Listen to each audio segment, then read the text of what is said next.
दोस्तों, इमोशन यानी कि भावनाएं इंसान का सबसे अच्छा पहलू है।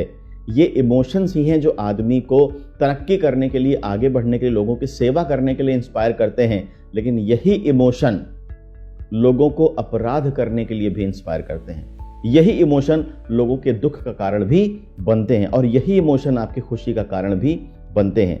मैं हमेशा कहता हूं, manage your emotions and win the game of your life.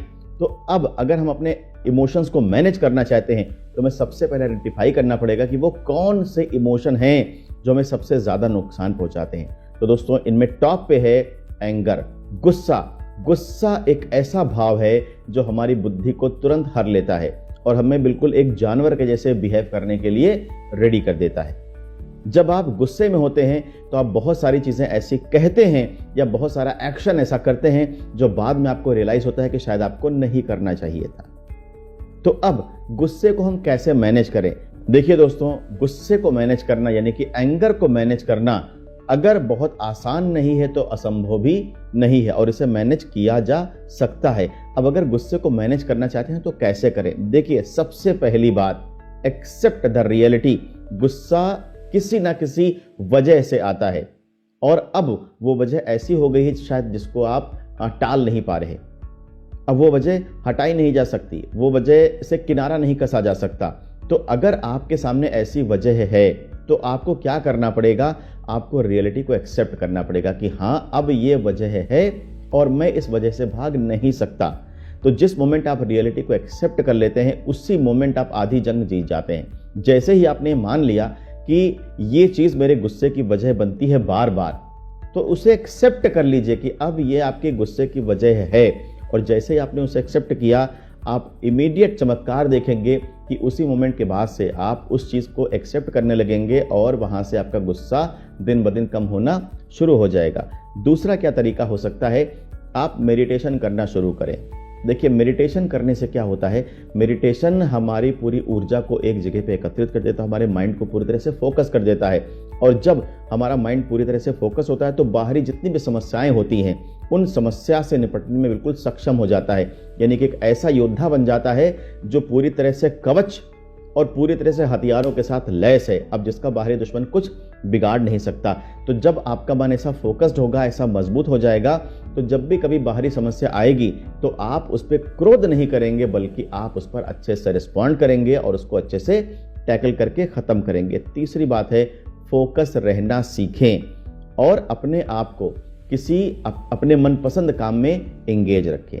दोस्तों, अगर आप ये 3 बातें मानते हैं तो आप बखूबी अपने गुस्से को मैनेज कर ले जाएंगे। दूसरे नंबर पर इमोशन है जो हमें सबसे ज्यादा नुकसान पहुंचाता है वो है जेलसी यानी जलन की भावना। अब देखिए, जलन की भावना में मैं कहता हूं, मैंने अपनी book 7 Niches to Win Forever में भी मेंशन किया है कि जेलसी की भावना में बूमरैंग इफेक्ट होता है। यानी कि जितनी तेजी से आप इसे दूसरे के ऊपर चलाते हैं उतनी ही तेजी से वापस आकर आपको ये चोट पहुंचाता है। अगर आप किसी से जेलस फील कर रहे हैं तो इसमें नुकसान किसका है? आप सोच के देखिए। अगर आप किसी से जेलस फील कर रहे हैं तो सबसे बड़ा नुकसान आपका ही है, क्योंकि आपकी बॉडी को, आपके माइंड को, जो आपके अंदर ये जलन वाली फीलिंग है, ये हर्ट कर रही है, नुकसान पहुंचा रही है।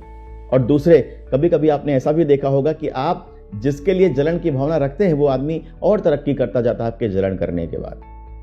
दोस्तों, जलन की भावना यानी कि ईर्ष्या यानी कि जेलस फील करना, ये ऐसी खराब स्थिति है जिसमें आप अगर अपने आप को देर तक रखते हैं तो आपको बहुत बड़ा नुकसान पहुंचा सकती है। अब जलन की भावना को कैसे मैनेज किया जाए, कैसे कम किया जाए? दोस्तों देखिए, जलन की भावना को खत्म तो नहीं किया जा सकता, लेकिन इसे मैनेज किया जा सकता है।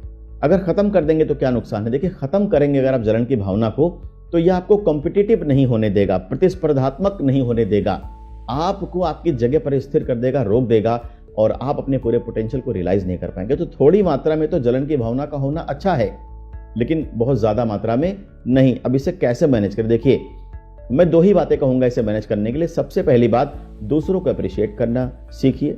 जब आप दूसरों को अप्रिशिएट करते हैं तो आपके मन मस्तिष्क से जलन वाली भावना धीरे धीरे जाना शुरू हो जाती है। शुरू में आपको ये मुश्किल लगेगा।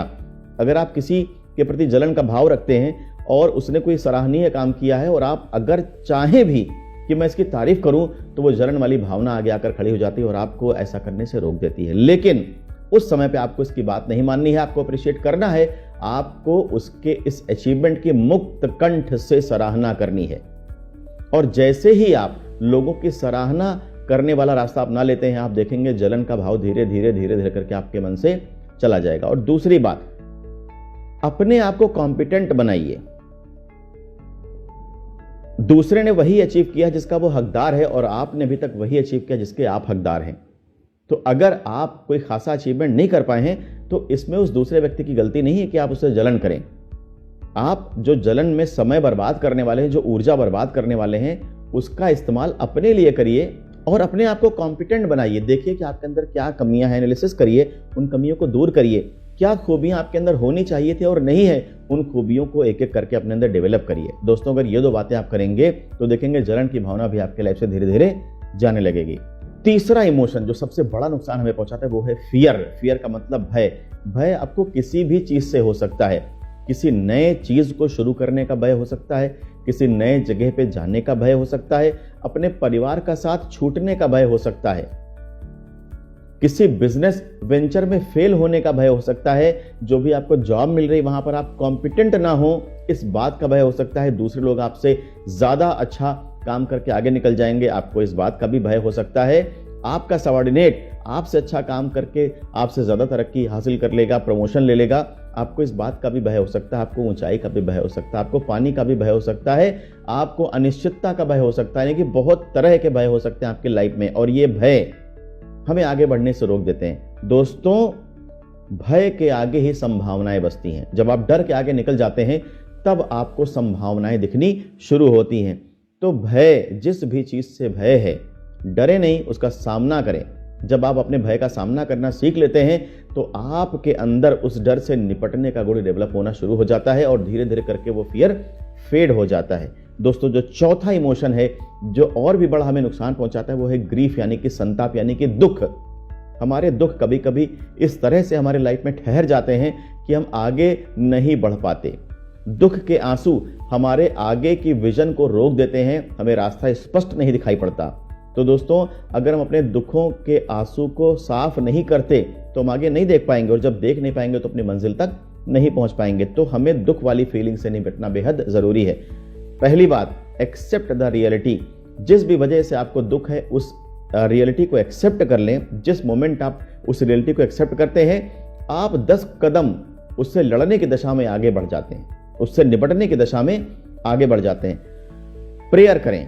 देखिए, दुखों का सबसे अच्छा इलाज है प्रेयर करना। अगर आप प्रेयर करते हैं, प्रे करते हैं, तो प्रार्थना पर इतनी शक्ति होती है कि आपको आपके दुखों से वो उबार सकती है। तीसरी बात, समय पर छोड़ दें। समय बहुत बड़ा मलहम है और समय आपके हर दुख को समय के साथ साथ फेड कर देगा, खत्म कर देगा। खरोंच रह जाएगी, निशान रह जाएंगे, लेकिन दर्द की वो तासीर नहीं होगी जो आपको दुख दे सके। दोस्तों, ये वो 4 इमोशन है जिन्हें मैनेज करना लाइफ में बेहद जरूरी है और मुझे ऐसा लगता है कि इस वीडियो से आपको जरूर फायदा होगा अगर आप इमोशनल इंबैलेंस के शिकार हैं तो। फ्रेंड्स, मैं इसी तरह की वीडियोस आपके लिए बनाने की कोशिश में हूं और काफ़ी सारा रिसर्च भी करना पड़ता है, काफ़ी मेहनत करनी पड़ती है।